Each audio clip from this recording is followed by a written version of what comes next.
Ready to stop spinning your wheels and start moving your business forward? You're in the right place.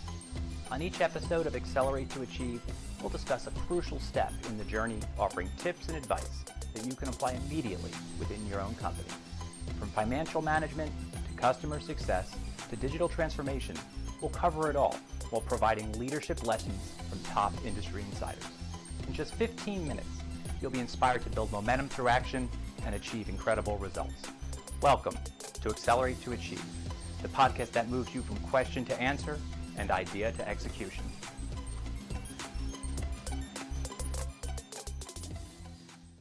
Hello, and welcome back to the latest edition of the Accelerate to Achieve podcast. I'm your host, Ryan Walter, the founder of Parrels Advisory. On our Spotlight series today, we're discussing how the interconnectedness of the mind and body have a broad impact on our well-being. Does it feel like one day runs into another and you're caught on the hamster wheel? Our ability to be present and aware, effectively responding to our environment, can have a profound impact on our performance as well as everyone around us. Now, we are so fortunate to be joined today by Jen Mishner. She's the founder and executive director of Arts Holding Hands and Hearts, also known as AHA. So if you hear me say that, that's exactly what I'm referencing if you didn't pick up on the acronym. And their mission is to empower youth, strengthen families, and mobilize communities through mindfulness, literacy, and expressive arts. Focused on social and racial equity and justice, they work with children and families in marginalized communities impacted by trauma and poverty. Jen, thank you so much for joining us today. Thank you, Ryan, for inviting me and having me here this morning. So tell us a little bit about your journey that led you to where you are today. Wow. My journey has been a roller coaster one, and it's, I've been all over and started in down south and grew up in a family that was very poor and dysfunctional, to be polite. But I always knew I wanted more and ended up, majoring and leaving home early, but majoring in theater. And theater was one way that I could create a new world, a new life, and also try on different people's lives, through theater. And I ended up majoring in theater and then ended up, when I had a family, going and doing theater in the classrooms, but not just my children's classroom, but the whole school, because it was children that my children would be playing with, and when we lived in New York. And one day my son's third grade teacher said, "You should be a teacher." And so I do what people said. So I went back and got a master's in education and became a school teacher. But I still do theater to teach. And at one point though, I felt like my life was falling apart. Nothing seemed to be working. My family, my life, my work. And I started someone said, "You should go to yoga." Again, I do what people say. And I went. And every time on my mat, I would burst out crying. And I was like, well, this isn't working. And then I said, let's stick with it. And I ended up becoming a yoga, but I knew I didn't want to just yoga in the spas. I wanted to use the philosophy behind yoga, the mindfulness, how to work through even when your life seems to be falling apart, and find peace and equanimity and being present and accepting what is so that you can move forward with and accepting it with kindness and letting go of the judgment. The problem was I was my worst critic. I was always thinking I was never going to be good enough or worthy to be.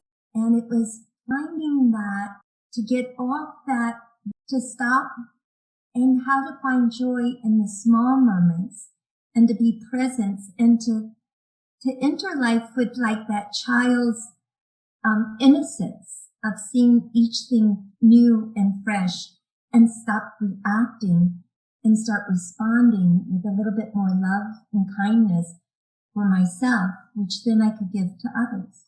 So that's in a roundabout way of how my journey has gone through many different forms. But now when I look back, everything that happened to me was part of my journey to get me to where I am today and to AHA. Thank you for sharing so much with us about your background there. And and your willingness to be vulnerable. Can you introduce us then to AHA and its mission? I would love to. AHA, as you mentioned before, stands for Arts Holding Hands and Hearts, AHA for short. And I like to call it AHA is reconnecting to those moments that touch your heart, that make you pause, that make you be present to what is in this moment. And it's back in 2012, I was a teaching artist for the Philadelphia Young Playwrights and Philadelphia Theater Company. And I had started a program called Hands Across the Ages, bringing seniors and teenagers together to share their stories and to pick an issue that's important to them, to create a theater piece to give back to the community, to start a dialogue around. And I was working with the Philadelphia Senior Center and the World Communications Charter School, and they picked the issue of bullying in schools and that we need more arts education, not more guards with guns. And this was right before the Sandy Hook disaster. And they wrote a piece called I Am Living, and it was so powerful. And we performed to a packed audience at the Suzanne Roberts Theater, and young and old shared afterwards how they had either been bullied at school or been a bully, not realizing just the impact of your words to hurt a person's soul. And they became advocates right then to stop the bullying. Well, 3 weeks after that, 3 of the inner city schools where I was teaching closed. And 3 weeks after that, they took away the funding for the arts of the other schools. And I said, if you do not believe children in poverty deserve an arts education, and you're just going to funnel them into the prisons, that's where we need to go. And the director of education said, well, we don't go there. And I go, well, I guess I'll just have to start my own organization. And I quit my job. And my husband's like, what are you doing? And I get up early in the morning and I meditate and journal. And I'm literally journaling. It's like, channeling, and the words aha came across the page. And I said, aha, what's that? And literally the words Arts Holding Hands and Hearts. And I was like, well, I guess that's my new organization. And I went and taught 6 a.m. yoga that morning, sunrise yoga, and there were new people. And afterwards I said, so can anyone get me into the prisons legally? And one of the people there was a parole officer. And she said, do you know about the Chester County Youth Center right around the corner that houses a shelter for homeless and abused girls, and the detention center for boys and girls 10 to 18 years old? And I said, I have no idea. And she goes, you have to meet Carrie Avery and Joe Frankenstein. And I said, what is this, a horror film? Joe Frankenstein and Carrie? Well, the next day I went and met them. And that's where AHA started, was at the Chester County Youth Center doing trauma-sensitive yoga and mindfulness, and then a creative writing program. And now we do that. Plus we do a cooking program called Cultivating Change, where we grow, we have raised beds. We work with Trellis for Tomorrow, and we create spice blends of the different cultures. And then we're working on a cookbook called Cultivating Change, Recipes and Stories of Youth that are incarcerated. We have 2 books out called Justice Restored 2.0, Writings and Stories of Youth Incarcerated. And we're working with Westchester University students in the honors economics of writing and editing 3.0. So we're working with youth that are already incarcerated, getting their stories out. So once you hear their stories, we want to change the stereotypes of what people have of youth that are incarcerated and stop looking at behavior, but what has happened in their lives and what has happened in their communities that did not give them the support that they needed so that they could thrive and survive. And so that's one part. And the other part is the programs we do for children in pre-K, where we work with children in Head Start. We have a Dance with Me a storytime yoga and read to me program for children in Head Start. We work with over 300 children in Head Start. We're with the Coatesville Head Start, where there are 13 classes there. And we also are the ones that spearheaded the pop-up lending libraries you see throughout Chester County, in Coatesville, Kennett, Avon Grove, Oxford, to get books in the hands of every child. So we want to close the word gap so every child will have the tools to be ready for pre-K, which brings us to our latest initiative that I'm so excited.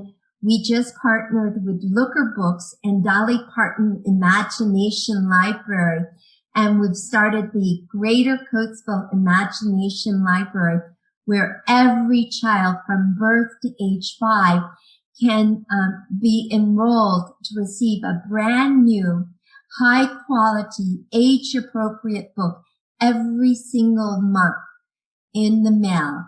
And then we're also doing, as I said, programs with the parents and to help them learn ways to bond with their child and to break the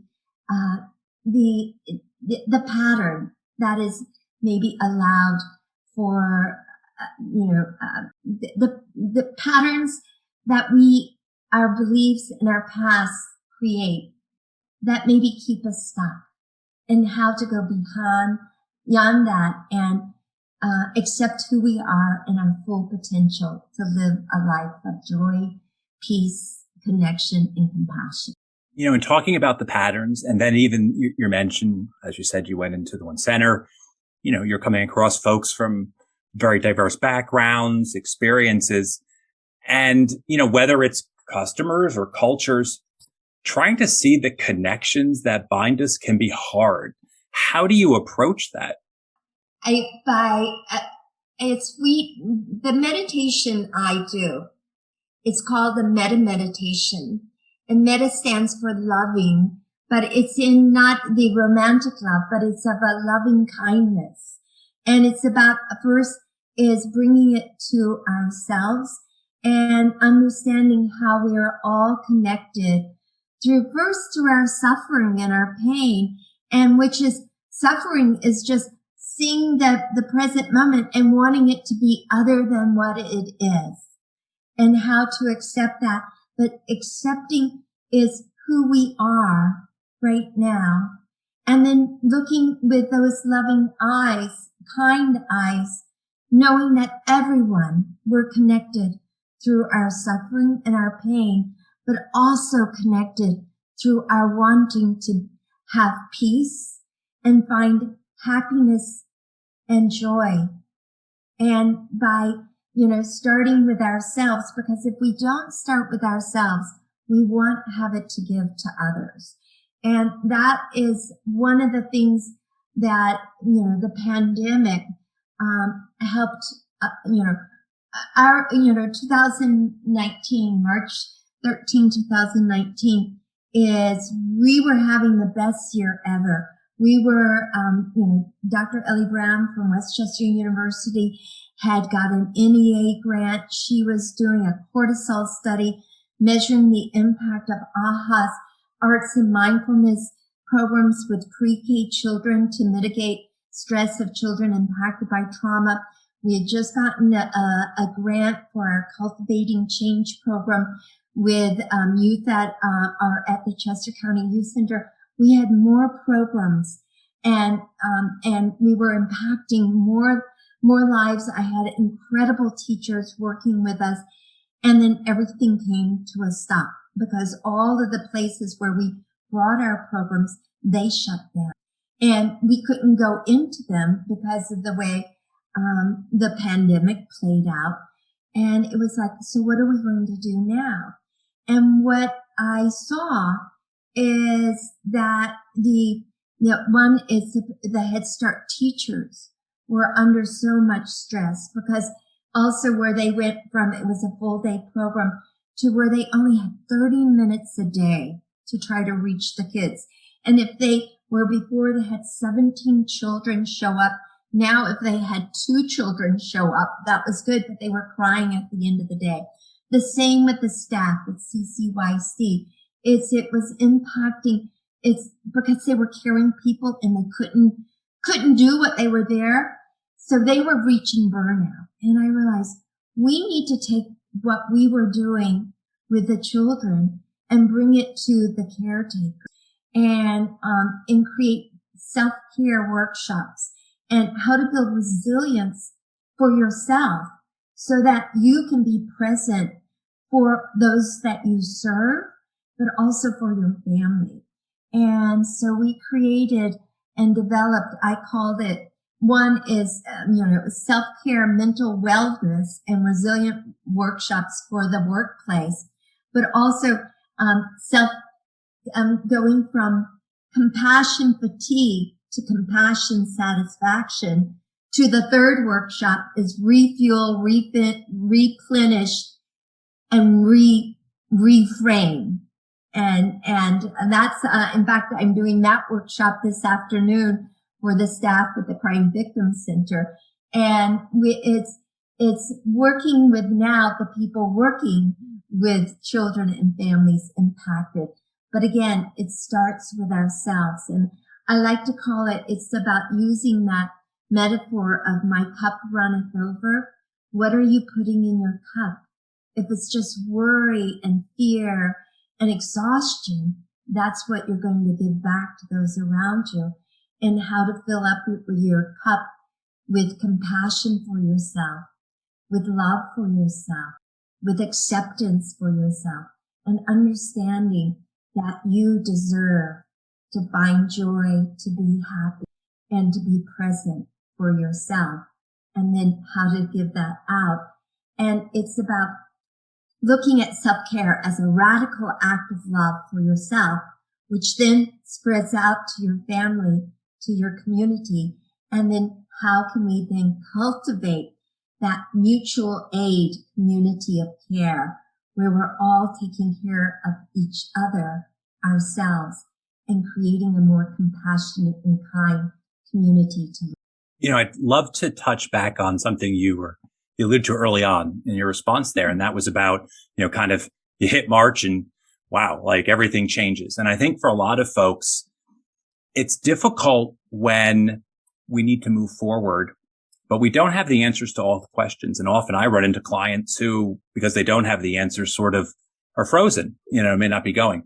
So for the folks who do want to move forward, but they don't have all the answers, what do you advise? No one has the answers. That is the illusion. The illusion is that we have to have the answers before we move forward. How many times had you thought, oh, this is I made my vision board and this is where I'm going to go. This is my goal. And before I get there, this has to be in place. This has to be in place. This has to be in place. And then you're frozen instead of saying, my intention is, what kind of person do I want to be? And what would I like to bring to the world? And what is my gift? How can I get there? And then what is my first step of moving there? And it's like, what do I need first? And what are the obstacles standing in the way from me getting what I need so that I then can move forward? But it's like looking at first, what do I need? What is stopping me? But what do I want? We've been taught that it's especially a woman, and a woman of my age, like I'm 67, we were brought up that you've got to take care of everyone else before you take care of you. And that if you're taking care of you, it's selfish. Instead, it's looking at it's self-full so that I can then be more present and take care of how can I serve you? And it's not about, putting yourself last, but it's when you put yourself first with love and kindness and knowing that what gives you purpose is serving others, at least in my opinion, then you can approach it with more joy. And then it seems like doors open. And it's about, again, it's about creating through compassion and kindness. But it starts with yourself. Like my gift, I know my gift is connecting people. My gift is through the arts and through listening. And that's where it's what the gift I bring in when I look for other teachers to bring on that works with AHA. And it's about showing up, taking that step and showing up. AHA has won numerous awards for our work with youth that are in the juvenile, I do not call it justice system. There's a lot of things unjust, but it's the juvenile legal system. We show up every single week, and it's a revolving door. And when the kids come back and see that we're still there, they open up, they share their stories. We know that their voices are important, and we create spaces for them to be heard, and about creating agency and a sense of agency so that you know what you do is important and that there's a purpose for you. Well, it sounds like for those feeling a little lost or unsure, it's really all about a little bit of that intention and just taking that step. So, as we kind of draw to a close here, I would love to give you a chance to tell us a bit about what's on the horizon for AHA. What should we look forward to hearing about? I'm so excited about the two new books that will be coming out. We're the Justice Restored 3.0. Again, we're working with Westchester University students in the Honors College, the economics, the social work department, and because I believe too is giving them the tools to go out to be the change that we want to see. And then we're also working with my amazing culinary facilitator, Heather Leach, who's also the orchardist with the Philadelphia prison. We're creating the Cultivating Change cookbook, but also a special program we're bringing into Coatesville, along with our Greater Coatesville Imagination Library. So there's a lot of the things are not only have gone from the back burner to they're on the burner, and the heat is turning up, and watch things bubble up and come to the surface and bringing people together. And the other one to look forward to is our Voices of Restorative Justice. It's an epic play of many voices over many years. Act 1 is voices of youth that are incarcerated that we've been working on with youth at Chester County Youth Center. Act 2 will be voices of the community, starting with voices of Coatesville, anyone impacted by our legal system, and creating healing circles so our voices can be heard, so we can come together and create restorative justice. Jan, thank you so much for exploring something many of us are aware of but find hard to truly understand.